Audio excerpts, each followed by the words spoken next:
And moving on, a brave young Jammu and Kashmir police sub-inspector was shot dead in cold blood in Srinagar as he returned from hospital. Jammu and Kashmir police, seen as the backbone of the war on Pakistan state-sponsored terror, are repeatedly being targeted by terrorists on the orders, as intelligence agencies say, of handlers across the line of control. But is there a wider pattern and a more evil design behind Pakistan's terror tentacles from Kabul to Kashmir? Sub-Inspector Arshad Ahmed Mir was shot dead in cold blood by terrorists in Khanyar area of Srinagar. Terrorists armed with a pistol sneaked up on the young sub-inspector from behind and fired at him repeatedly at point-blank range. As he collapsed on the spot, terrorists escaped. He was rushed to a nearby hospital but succumbed to his injuries. The Jammu and Kashmir police paid respects to the fallen brave. Thousands of Kashmiris gathered for the burial of the young police sub-inspector. Dilbagh Singh, the Director General of Jammu and Kashmir Police, insisted that terrorists involved had been identified. He was learning the nuances of policing. He was deputed to a hospital for checkup of an accused person. And while he was coming back from the hospital, he's been shot. Police also say they've ordered a probe into the killing of the young officer. The BJP was quick to blame Pakistan-sponsored terror. कायर पाकिस्तानियों ने ये जो दुस्साहस किया है, सूद समेत पाकिस्तानियों से इस बलिदान का हिसाब हम बराबर करेंगे. Police officials say Pakistan-backed terror is desperately trying to target police officers in an effort to break the morale of the Jammu and Kashmir police, seen as the backbone of India's war on Pakistan state-sponsored radical Islamist terror. In fact, in the context of Afghanistan, a former Pakistani senator, Afrasiab Khattak, has accused Pakistan's intelligence agencies of using religion to radicalize and foment terror. How can an insurgency continue to exist for more than 2 decades, 21 years, without sanctuaries, without support? So they were all the time based in Pakistan. There is no doubt about that. Analysts say Pakistan overplays the religious identity to downplay regional identity. In Afghanistan, Taliban are used to destroy the Afghan identity of locals. And in India, Kashmiriyat is sacrificed at the altar of Pakistan ISI-sponsored radical Islamist terror. Bureau Report, India Today. And it's not as if former Senator Afrasiab Khattak has said this for the first time, and now let's listen in to the former Pakistani senator on Taliban being an ISI or a Pakistan Security Forces project to use religion for seeking a pan-Islamic entity, an attempt to deconstruct the Afghan identity and push an Islamic identity. Senator Khattak was speaking at the Islamabad Literature Festival in September 2019. Let's listen in. देखिए ये जब तालिबान अफगानिस्तान में गए 1996 में, तो इनका किरदार बिल्कुल सामने आया. ये बेसिकली एक demolition squad है. It was let loose in Afghanistan to demolish it bit by bit, brick by brick, limb by limb. और इधर की पश्तूनों को भी deconstruct करने की. तालिबान बेसिकली एक एंटी पश्तून प्रोजेक्ट है, जिसका मतलब पश्तूनों को डिकंस्ट्रक्ट करना है, उनके आइडेंटिटी को डिकंस्ट्रक्ट करना है. सिर्फ फौजी बात नहीं है. आप देखें, तालिबान जब गए 1996 में, काबुल सितंबर 1996 में वो गए, उन्होंने चंद बड़े काम क्या किए. पहला काम उन्होंने किया कि उन्हें रेडियो काबुल का नाम बदला. It became voice of Sharia. Islamabad radio का यह नाम नहीं है, तेहरान रेडियो का भी नहीं है, लेकिन Kabul radio became voice of sharia. उन्होंने अफगान नेशनल फ्लैग को बैन किया. उन्होंने अफगान नेशनल एंथम को बैन किया. आपको हुकूमत से झगड़ा है, आपको उससे फ्लैग से क्या झगड़ा है. लेकिन उन्होंने नवरोज़ को बैन किया, 5000 ईयर्स ओल्ड फेस्टिवल. उन्होंने जिरगा पर पाबंदी लगाई. उन्होंने कहा जिरगे नहीं हो सकते, शरीयत में जिरगे नहीं होते. उन्होंने डॉक्टर नजीबुल्लाह को कत्ल किया, जिसने अमन के लिए कुर्सी छोड़ी, सब कुछ कुर्बान किया, सब चीज़ के तैयार था, उसको उन्होंने कत्ल किया। बुद्धा के मुजस्मे को उन्होंने मारा, इसलिए कि वो एक मॉन्यूमेंट था, एक नेशनल, जिससे अफगानियत टपकती थी। तो हर वो चीज़ जो उस पर वार किया गया, और ये इत्तेफाक नहीं था। So, Afghaniyat destroyed by Taliban in Afghanistan. Is there an attempt to destroy Kashmiriyat in Jammu and Kashmir? From Kabul to Kashmir. Has Pakistan's ISI Project Taliban been exposed? Deconstruct the Pashtun identity. Push a radical Islamist mindset through the madrasas of terror in Pakistan.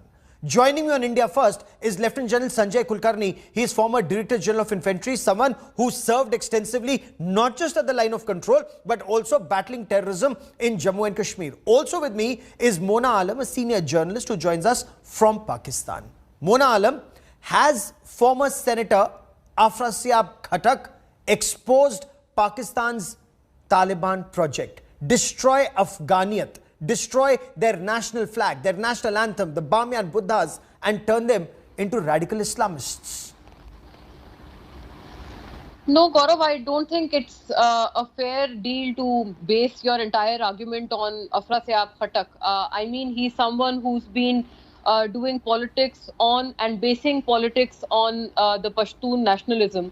It's his fair right. I do not challenge that. But do you also have to... Was he heading the Human Rights Commission also in Pakistan? Is he a respected senator, former senator in Pakistan? Yeah, of course. I'm not challenging his credibility. I said this in the next sentence, very next sentence.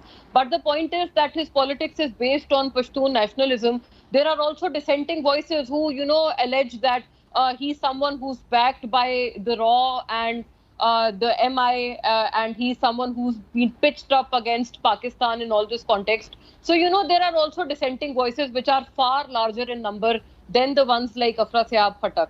I do not agree with him entirely, and I also do not disagree with him entirely. As I've put this up on your debate many a times, that Pakistan has been, you know, playing in the wrong hands and doing things that it shouldn't have done on the policy front in the past. But if someone says that it has been happening till date, then I'm sorry, that's not the case. And I say this with full, authority, because I know the matter. I know it from the horse's mouth.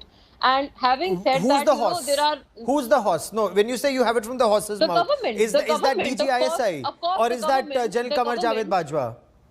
We as journalists have regular sittings with the establishment, with the government, and we've also questioned them in a rather harsh manner when it comes to matters as sensitive as these.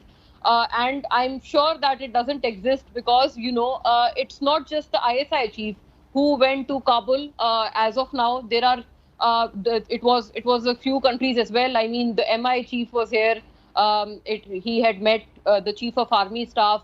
Then most of the regional intelligence chiefs were hosted by the ISI chief here in Pakistan just a few days ago. And most of them were also in Kabul. So let's take this step by step. You are saying that this may have happened in the past, but it's not happening now. But General Kulkarni, if I may, Afrasiab Khatak talks about Radio Kabul turning into radio or voice of Sharia, the national flag of Afghanistan being destroyed, the national anthem of Afghanistan being destroyed, Bamiyan Buddhas were destroyed then, but isn't some of this happening even now? For example, General Kulkarni, Taliban has their own flag and not the Afghan national flag. So that feeling of nationalism of Afghanistan is being destroyed for loyalty towards the Taliban, a handmaiden or a project of Pakistan's ISI. General Kulkarni, I'll just come back to you, Mona, in a moment. Not with Pakistan's connivance anymore.